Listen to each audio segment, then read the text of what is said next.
To the ENSA Money Desk now, we've got business editor Devan who's got the latest job numbers. And Devan, I wonder if they're suggesting that perhaps we are moving in a different direction, a positive one, just given the second consecutive quarter of a decrease in unemployment in the country. Yeah, and I think that's the big surprise today, the fact that we had two consecutive quarters that show us that the jobless rate is decreasing, and a couple of reasons for that. One is the fact that we're coming out of this phase of loosened restrictions regarding to the lockdown, so you have companies increasing their economic activity. Once that start, you're bound to get more people employed. So it is some good news. The country's employment or unemployment rate, as you say, dipping slightly. That's it on your screen there. It was a surprise because, as I said, economists expected that rate to, in fact, increase. So 33.9%, that's the official jobless rate. It has dropped for that period between April and June.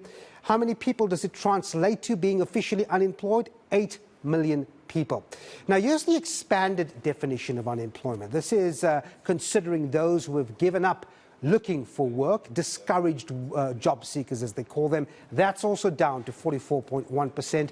Still translating to 12.3 million people out of work. So that does cause for concern. But as we said, because conditions loosened up, I want to bring up some of the sectors that may have contributed to more people being employed.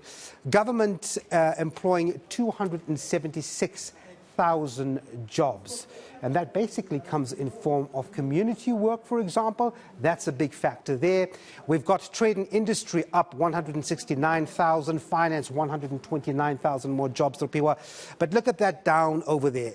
Manufacturing, 73,000 jobs lost. And why that's significant and still tells you that there's cause for concern is because, if you remember, that's the sector targeted by government to create employment. And that's where all of these incentives come in. It's about 10% of GDP, or it contains 10% of employment in the country, about 13% of GDP. So you want that sector to really start coming up. And unfortunately, that's the downplay, but good showing from the rest of the sectors.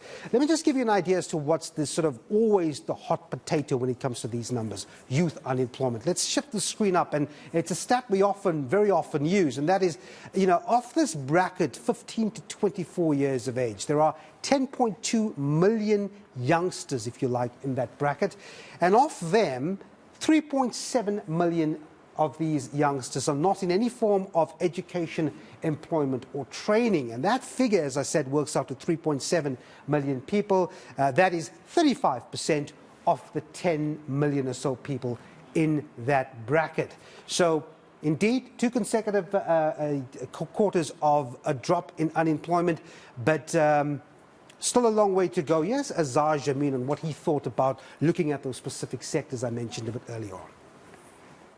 I am slightly encouraged to see a pickup in employment in the construction sector in the last quarter, which suggests, together with some of the fixed investment data that we have been seeing in the last few quarters, that there might just be a little bit of traction starting to appear in terms of government really managing to start getting some of these programs going.